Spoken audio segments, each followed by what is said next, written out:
So there is a legendary Howard Stern and Kendrick Lamar interview that was done in 2017 that never dropped in full. And out of nowhere, Howard Stern just dropped it in full. So let's analyze some of these clips because Kendrick Lamar got too real. There's this constant rap out there that Kendrick Lamar is now the new Jay-Z. He's bigger than Jay-Z, better than Jay-Z. This is 2017. Better than Tupac. And when you hear all that, doesn't that put a tremendous, almost like a jinx on the whole career? Like, don't you go, oh, fuck, yeah, but people love me. That's great. Why can't you just be Kendrick? Yeah. Doesn't that feel like a lot of pressure every time you release new music? I wouldn't say a lot of pressure because these are individuals that I've studied, Tupac, Jay-Z. Of course, to get that type of acknowledgement is great. But and notice he got black Air Forces on. Just with, I'm pretty sure they got what, the purple check? Oh, he got super black Air Forces on. I love this answer already, but let's keep going. Just have to point out the black forces. Of course, to get that type of acknowledgement is great, but at the end of the day, as long as I don't get caught up in the idea or the design of being exactly like these artists and continue to be Kendrick Lamar, then I can only move forward. I think when the artists get caught up in that type of hype, that's when things get a little tricky. That's when it becomes pressure, and it stops becoming fun because now you're looking for expectations, Do you have to feel that you are better than those guys? Do you have to kind of take the mindset that I'm the best out there? Yeah, I have to. You do? Because that's the only way it's going to move the culture forward. There's this... You hear that? Hold on.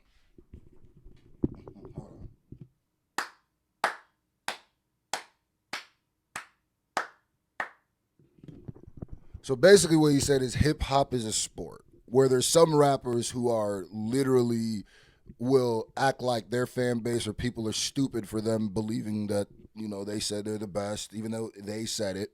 For people being like, why can't we all just... This is why I love Kendrick Lamar, because he says he understands I am Kendrick Lamar. I am the only Kendrick Lamar, and I can't get caught up in the hype of thinking that I am Tupac or thinking that I am Jay-Z. But I have to believe I'm better than them.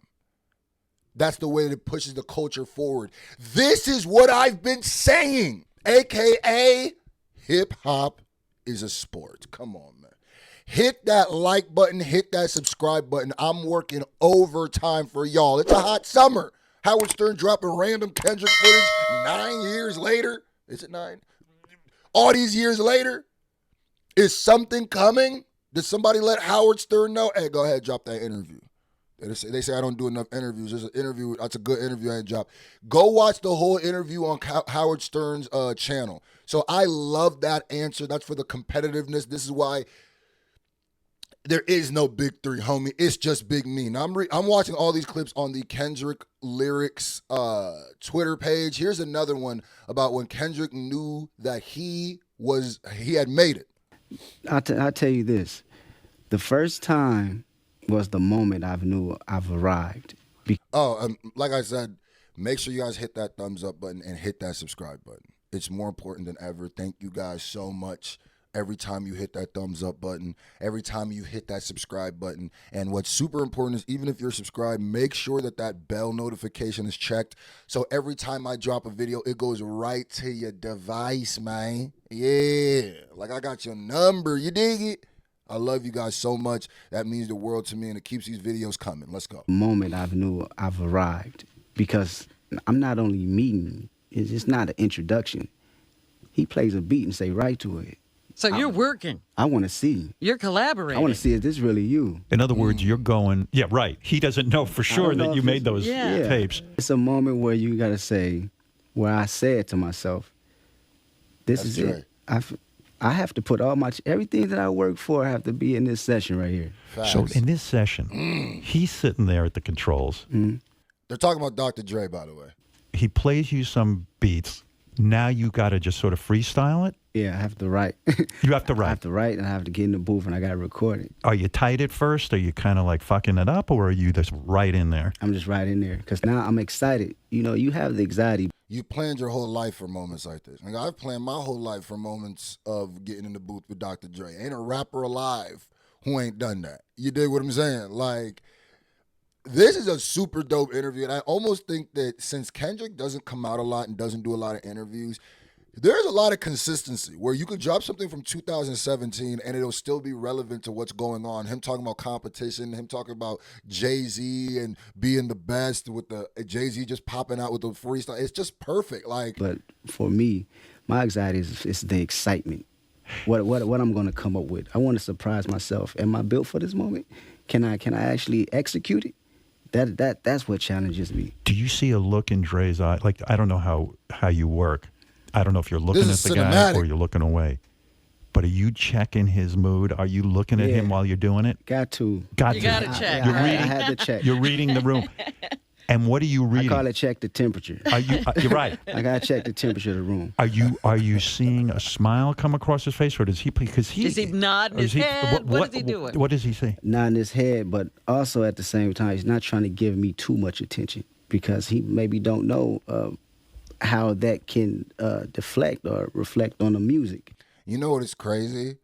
Every time I hear about working with Dr. Dre, it's the same story. This is exactly how Eminem talked about working with Dr. Dre. He's really Mr. Miyagi. He's really Yoda. He's really like, has you washing a car and you're sitting there like for 2 weeks, like, when do we get to recording? Dre-san, when do we get to recording? He goes, once you've washed the car properly, you can record. You do that for a week and then you get mad like, when do I get to rapping? And the whole time you find out that washing the car made you a better rapper, and he was like recording it as a music video the whole time. That's him, bro. Like, I swear, bro. I'm glad I got to see him at the pop-out, bro. That was a bucket list. Just being able to be in the same room as Dr. Dre, who is just... I always said that if there was one person that has the biggest ripple effect if you take them out of hip-hop, it's Dr. Dre. And that's not even... Just, if you think of what you lose if Dr. Dre never was in hip-hop, like what you lose in the history of hip-hop, it's insane. It almost doesn't make sense. From Tupac to 50 Cent to Kendrick Lamar to Eminem to The Game, there's so much and so many other things that we didn't even know. Like... Anyway, reflect on the music. Yeah. You know, so he gives me my space. He gives me my space to let me see what you're gonna do. I know I'm Dr. Dre. I'm not gonna jump in your face and you know, intimidate you. So you start doing your thing, and then a few minutes later, he really Kami. He really Master Roshi. Says, "Oh shit, this is great." Yeah. Oh my and God. the song ends up on my album. Because if you think about it, there is no listen to the name of people I said. There is nobody that Dr. Dre put their hand on, and it didn't just become a big artist. I mean, Dr. Dre doesn't just grab you and then you become, oh, that was successful. No. If Dr. Dre gets behind you, that means you're going to be generationally big. You are going to be one of the biggest things that ever touched hip-hop. Tupac, Eminem, 50 Cent, Kendrick Lamar, The Game. Like, look at his shooting average. That's insane. That is insane, bro. Snoop. Like, what? All right, so let's see one more of these clips. Hold on. Actually, on Moo page right here, Kendrick Lamar tells us what he values with awards and what kind of legacy. You know, this goes in with everybody. He is an awards darling. What does he feel about awards and stuff like that? So all of this is actually very timely. Let's go. It's crazy, too, because To Pimp a Butterfly, nominated for 11 Grammys, won 7, including Best Rap Album, Best Rap Performance, and Best Rap Song. Jeez. What do you do? This is your first Grammys, right? Do you care about the Grammys? I mean, when you win a Grammy, is that something that matters to you? People want to hear this. Or are you this. kind of like, it's an award? No, it's a great accolade. It's and you went to the ceremony? And Damn, I wish you would have let him finish that. we say this, anything that I'm acknowledged for is highly appreciated. But it always starts with the music first. Right. I don't go in with the idea of saying I want a trophy for something. Can you just open his mouth? Someone go get him a Grammy right now. And he's saying, boy, Kendrick had a rebuttal for this nigga in in the past. This nigga Trunks, how did you have... So he's saying, like, yeah, the Grammys are, like, awards is...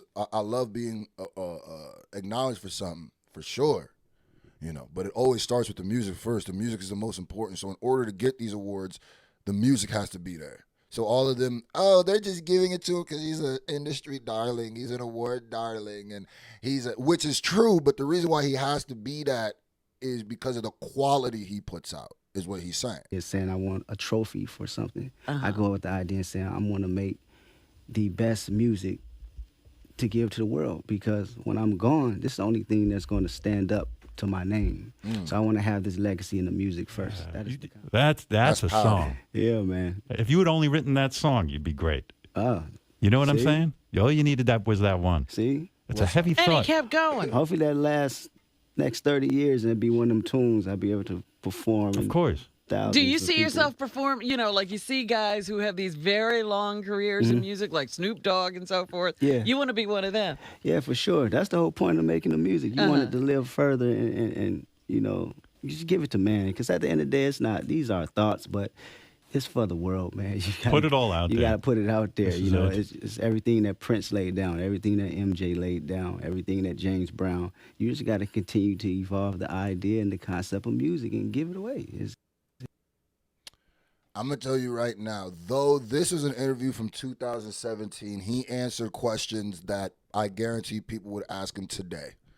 The competition, the award stuff, and I like to throw in the when he made it. Actually, one more bonus clip. Hold on. Kendrick Lamar says he saw an alien. Spaceship or something? I always say this. Hold on. I'm starting to see spaceships and Rosecrans. See, Kendrick Lamar he might not be all there. He might be the alien. You know what I'm saying? That would make so much more sense. When you were a kid, you saw an alien or something, or a spaceship or something? I always say this, and I'm going to stand my ground to this. Go yes. ahead. You did? I did. Where was he from?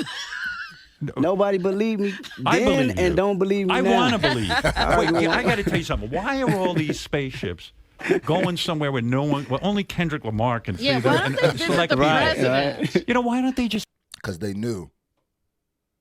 They visited him. Because they got time machine and said, we all right, right? We straight, right? They pulled up on him when he was a kid. You straight, right? Kendrick didn't even know, what are y'all talking about? He said, we like y'all, right? Like, we don't got any problems, do we? Like, we good, right? Okay, cool. Just making sure.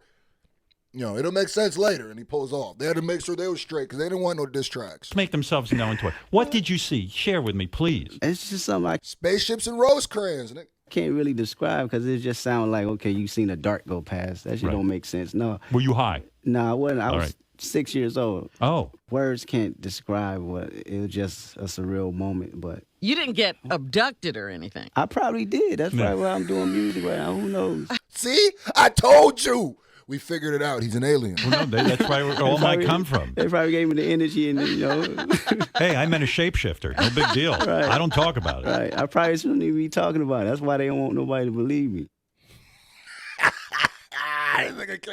Perfectly encapsulates Kendrick. He gets all deep and